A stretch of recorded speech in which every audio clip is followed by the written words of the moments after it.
Greetings, pod fans, and welcome back. It's time for another Thursday. The big spooky, reedy Thursday. Who knew that another one was just around the corner? I did. That's how the weeks work. So this week I'm going to be reading a story by the name of Paranoia. It's a pretty short one, so we'll get through it fairly quickly. And at the end, I'm going to try something different next week. So stick around and we'll have a chat about that afterwards. So let's read Paranoia, published August 13th, 2013. Estimated reading time 3 minutes. Let's give it an old shot, shall we? Silence. Silence was uncomfortable, and Amy didn't like it. Fingers nimbly tip-tapped across black and white keys as she typed up what she hoped would be a phenomenal English essay. She rubbed her tired eyes and sighed, straining to see what she had just typed in the dim light provided by her laptop. The numbers at the bottom of her laptop monitor read 11:37 p.m. It was going to be a long night. She turned to reach for her headphones, and then paused. The laptop allowed her to view what she was typing, but it did nothing to assist her in banishing the inky blackness that met her eyes as she turned away from the laptop screen. It unnerved her as her fingers scrabbled around for the earbuds she had so carelessly tossed away earlier on the bed. Turning back to her laptop with earbuds in hand, Amy breathed hard and chastised herself for being so childish.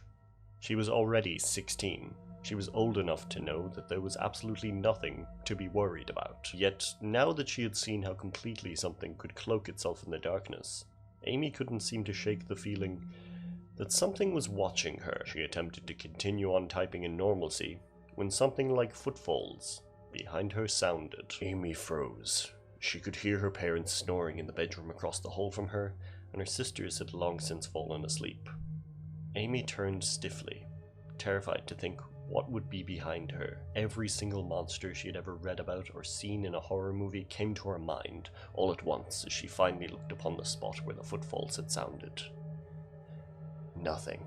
Amy hesitantly got out of her chair, still not completely convinced that she was alone in her room.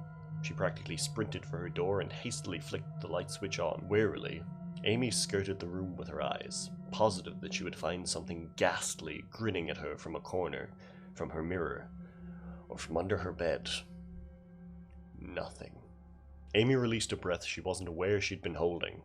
She left the light on and padded back to her laptop, plugging in her earbuds. Quickly, the pounding beat of her music flooded her ears, and Amy returned to the rhythmic typing of her essay. She was almost done with her third paragraph when she looked at her clock again.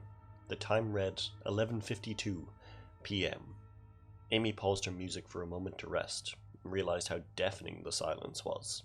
Her music acted as a mask that temporarily cloaked the unnerving feeling of not hearing anything but one's own breathing. With horror, Amy thought of how something could have skittered, crawled, or slithered into her room without her hearing it over the volume of her music.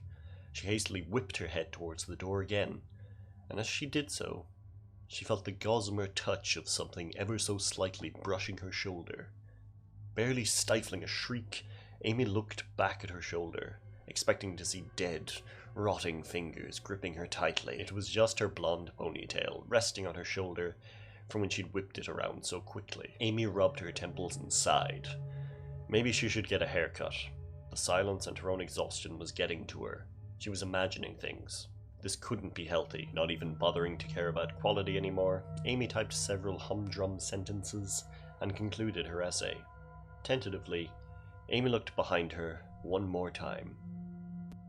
Nothing. Being alone was scary when it was quiet. Amy mused wearily to herself as she crawled into bed.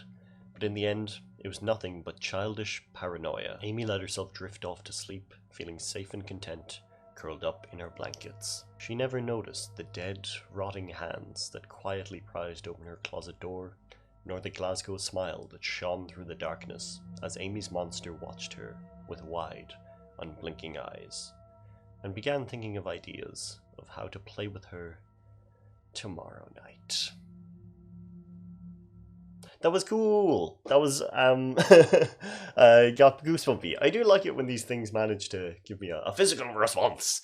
The fact it was very just kind of like slow, nothing's happening, and the very last sentence just I don't know. It's weird, like, because everyone has those kind of thoughts. Last night I turned on the dishwasher downstairs, and then I came upstairs, and I was just kind of like pottering around, and I heard a fudunk, and I was like, someone in my house for a brief second, and then I realized, oh yeah, that's just a sound that the dishwasher happens to make. So yeah, it's that's a spooky one. You know, having all of these like ideas in the back of your head, spooky ideas, but that last paragraph just being like, it's all real. It's real. It's just a monster in the closet. Don't worry about it. Just real. It's all real.